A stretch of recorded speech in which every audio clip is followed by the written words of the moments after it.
What if the person who saved you from your darkest moments was also the person who created your biggest problems?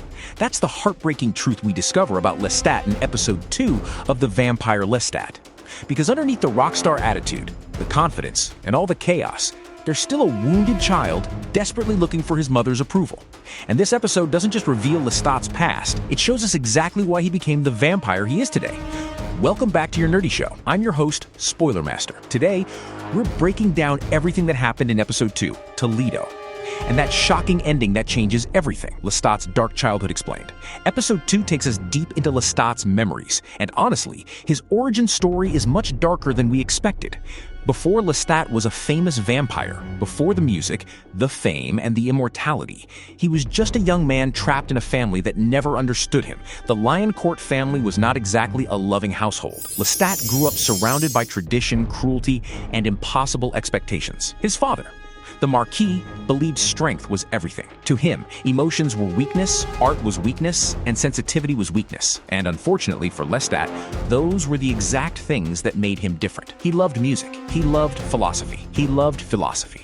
Everything his father hated. And the worst part was, his older brothers followed their father's example. They didn't just ignore Lestat, they bullied him. They treated him like he was some embarrassing mistake. But there was one person who saw something special in him, his mother, Gabriella. And this is where things become complicated, because Gabriella was the person who inspired Lestat. She was intelligent, fearless, and independent. She represented everything Lestat wanted to become. In a family that tried to crush his spirit, she was the only person who made him believe he had something valuable inside him. But Gabriella wasn't exactly a perfect mother. She wasn't warm. She wasn't affectionate. She didn't protect Lestat the way a normal parent would. And somehow that made Lestat idolize her even more.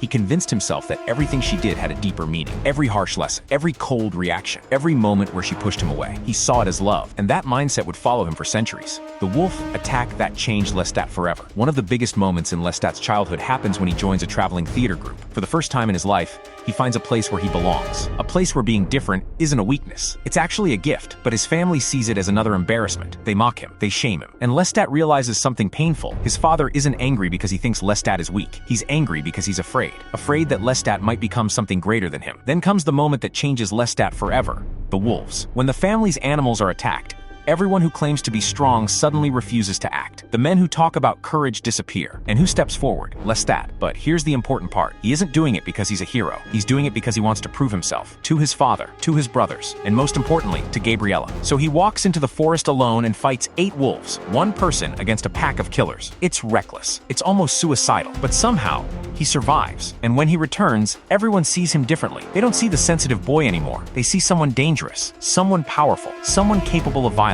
And that moment creates the version of Lestat we know today. Why did Lestat turn Gabriella into a vampire?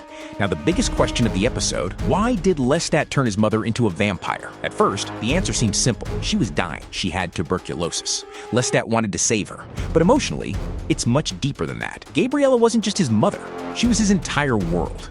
She was the only person who represented beauty and freedom in his childhood. So when Lestat gets the chance to give her immortality, of course he does it. But here's the tragic part. By turning Gabriella into a vampire, he doesn't create the perfect mother he always dreamed of. Instead, he reveals the darkest parts of her, the violence, the hunger, the desire for freedom. And Gabriella embraces it. She becomes everything Lestat secretly feared and everything he secretly admired. Because the truth is, Lestat didn't just love his mother, he worshipped her. And that's why even after hundreds of years, he still wants her approval. Think about that. There are billions of people in the world. There are countless vampires. But the person Lestat still wants to impress is his mother. That tells you everything. Lestat and the vampire rock band. While Lestat is dealing with his mother issues, his vampire rockstar life is also starting to collapse. His bandmates are beginning to realize the truth. Their lead singer isn't just mysterious, he's a vampire. And naturally, they have questions. The biggest one, does Lestat kill people? And the answer is complicated, because Lestat wants to believe he's different. He tells himself he has rules. He feeds from willing victims. He doesn't always kill. He wants to believe he has control.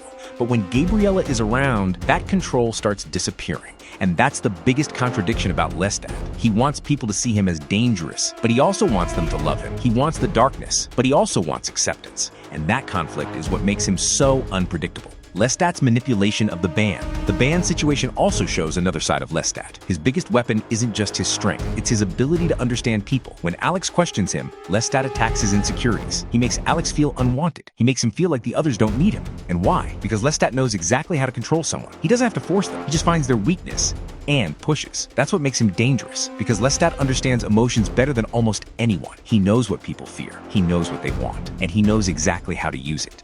Louis and Lestat's emotional reunion. Then comes the moment everyone was waiting for. Louis arrives.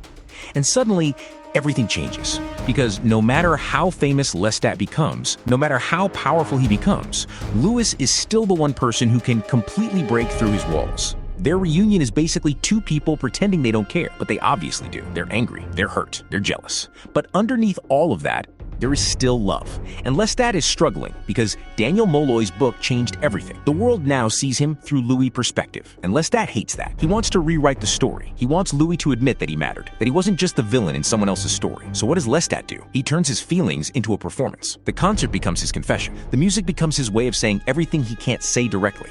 He's basically telling Louis, you hurt me, you misunderstood me, you still matter to me, all while pretending he's just putting on a show. That's the tragedy of Lestat. He feels everything, but hides it behind ego. The Talamasca's real plan. Now let's talk about the final reveal. The Talamasca wants something from Louis, and it's not friendship. They want him to solve their Detroit problem. The Detroit Coven has become dangerous. They're causing chaos. And the Talamasca knows exactly how to convince Louis. They bring up Claudia, because the person leading the Detroit Coven is Bruce, the same vampire connected to Claudia's trauma.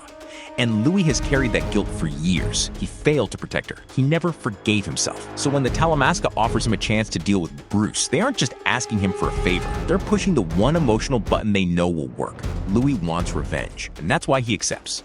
Our nerdy thoughts, and that's where episode 2 leaves us. Lestat is still trapped by his past, still chasing his mother's approval, still desperate for Louis' love, and Louis is about to walk into a mission that could completely change his future. Because revenge is powerful, especially when you're immortal. You have centuries to hold on to anger, centuries to remember pain, and centuries to make choices you can't take back. So the real question going forward is, will Louis finally let go of his guilt, or will revenge turn him into the very thing he's been fighting against? We'll find out soon. If you enjoyed this breakdown, make sure to subscribe for more of the Vampire Lestat Explained videos. And I'll see you in the next one. No, what the heck, I'll laugh anyway.